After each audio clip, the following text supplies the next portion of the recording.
optimist tries to change it and a leader adjusts the sails. The sails for this faculty development program were adjusted by a person who is not only a great motivator to all of us, but a visionary and the person who continuously motivates us and gives us the belief to bring together such event. He is none other than our respected director. मैं professor PN. Jha, निदेशक school of management sciences Varanasi.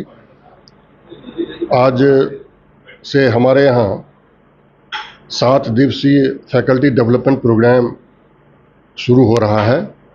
ये हमारा सालाना कार्यक्रम है।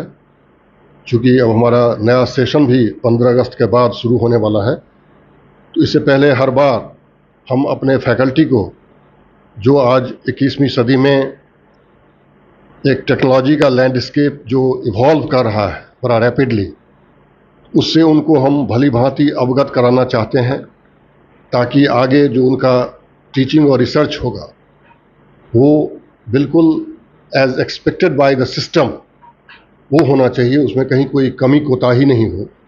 तो यही चीज़ उनको अवगत कराने के लिए हमने ये 7 दिवसीय कार्यक्रम इस बार फिर रखा है, जिसमें हमारे मुख्य अतिथि के रूप में एक जाने माने हस्ती हैं, AKTU के पुराने vice chancellor professor P.K. Mishra ji, जो पहले झारखंड टेक्निकल यूनिवर्सिटी में भी वाइस चांसलर रह चुके हैं, IIT BHU chemical engineering department के हैं, और डॉक्टर पूजा खत्री, ये प्रोफेसर हैं, दिल्ली से आई हैं।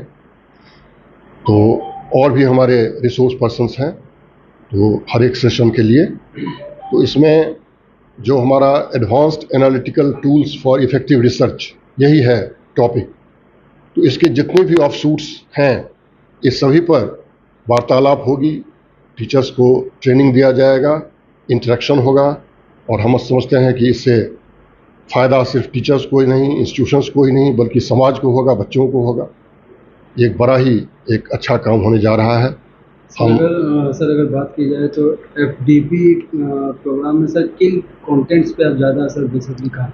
FDP में समझ चूँकि हम लोग हर साल कराते हैं, तो इस बार इफ़ेक्टिव रिसर्च के लिए जो आजकल नए नए एनालिटिकल टूल्स आ रहे हैं, उनसे अवगत कराना बड़ा ही ज़रूरी है और ये बड़ा लाजमी है। चूँकि आगे जो टीचिंग रिसर्च होगा, उनका पेपर पब्लिकेशंस होगा, वो खुद भी गाइड करेंगे स्टूडेंट्स को, तो उसके लिए ये ज्ञान जरूरी है उनकी। जो नए ज्ञान आए हैं उभर के, वो तो उससे अवगत नहीं है अभी। तो इस कार्यक्रम के तहत उनको ये ज्ञान मिलेगा और इसको वो अपना शेयर करेंगे, बांटेंगे। सर अगर बात की जाए तो अभी हाल ही में दिल्ली में जो हृदय विदारक घटना घटी है, उस पर तमाम इंस्टीट्यूट के सिक्योरिटी और जो सुरक्षा के मानक है उस पर बातें हो रही। क्या लगता है सर, जो आपके यहाँ सिस्टम? हमारे यहाँ जो सुरक्षा का मानक है, आप वैसे यू आर मोस्ट वेलकम, आप देख भी सकते हैं। जो इसके लिए एजेंसियां हैं वो आती हैं। बोल दें बस। सर अपना शॉर्ट इंट्रोडक्शन। मैं प्रोफेसर प्रदीप कुमार मिश्र, मैं सीनियर मोस्ट प्रोफेसर हूँ केमिकल इंजीनियरिंग IIT BHU में, और पहले जैसा बताया जा चुका है 2 विश्वविद्यालयों में कुलपति भी रहा हूँ। तो थोड़ा बहुत प्रशासन से भी परिचित हूँ, शिक्षण से तो पिछले 30 सालों से ऐसे शिक्षक काम किया है। तो आज का जो टॉपिक है इफेक्टिव रिसर्च, तो देखिए इफेक्टिव रिसर्च की ज़रूरत इसलिए पड़ती है कि हमें इफेक्टिव टीचिंग करनी है। जो सबसे बड़ा चैलेंज है आजकल इंस्टीट्यूशंस में, that is to attract students. छात्रों को कक्षा में बुलाना एक बड़ा चैलेंज है। ऐसा नहीं है कि छात्र बैठे वेट कर रहे हैं टीचर आएंगे। जितने बड़े इंस्टीट्यूशन में आप चले जाएंगे, एक बहुत बड़ा चैलेंज होता है टीचर को कैसे अट्रैक्ट करें। क्योंकि देखिए एक ओपन सोर्स पे सारा मटेरियल है। कोई सब्जेक्ट मैं IIT BHU में पढ़ा रहा हूँ केमिकल इंजीनियरिंग में, वही सब्जेक्ट IIT गुवाहाटी में पढ़ाया जा रहा है, IIT बॉम्बे में पढ़ाया जा रहा है, IIT मद्रास में, MIT में भी पढ़ाया जा रहा है, और सारा मटेरियल ऑन सोर्स है, आपको ओपन लाइन मिल जाएगा। तो बच्चा आपका क्लास पढ़ने क्यों आए? अगर आप उस स्तर तक दे पाएंगे तभी बच्चा आपकी बात पढ़ेगा, आपका क्लास पढ़ेगा या इंटरटेन करेगा। तो स्टूडेंट सेंट्रिक एजुकेशन के लिए ज़रूरी है कि बेहतर रिसर्च किया जाए। अभी इंडिया में जो एक कहते हैं ना आइसोलेशन में जी रहा है, रिसर्च कहीं अलग दिखता है और टीचिंग कहीं अलग दिखता है, अपने डिफरेंट साइलोज में है। तो अब ज़रूरत है, ऐसे समय आ गया है कि बिना रिसर्च किए आप अपनी टीचिंग को इम्प्रूव नहीं कर सकते।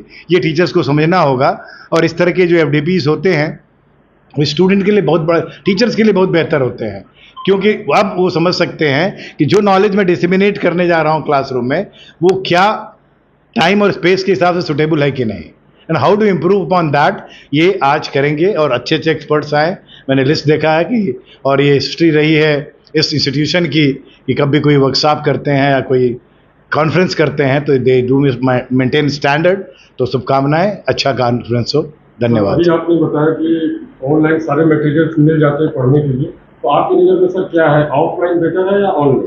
नहीं नहीं, बेटर की बात नहीं है। लड़के क्लासरूम में तब आएंगे जब जो ऑनलाइन मटेरियल अवेलेबल है उससे बेहतर ढंग से आप समझा सकें, उनको मटेरियल बेहतर दे सकें, उनको आनंद आए पढ़ने में, तब ना क्लासरूम में आएंगे। आप देखिए ना, बच्चे जाते हैं कि नहीं, स्पोर्ट्स एरिना में जाते हैं, कल्चरल प्रोग्राम में जाते हैं, लेकिन जब क्लासरूम में आना होता है तो ऐसा लगता है कि क्या यार, कहाँ जाना है।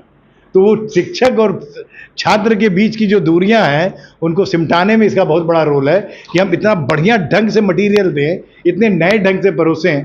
मैं क्लास में आपको बताऊं, जब मैं पिछले साल लौट के आया वाइस चांसलरशिप 2 जगह करने के बाद, तो मुझे लगा जैसे मैंने पढ़ाना भूल ही गया।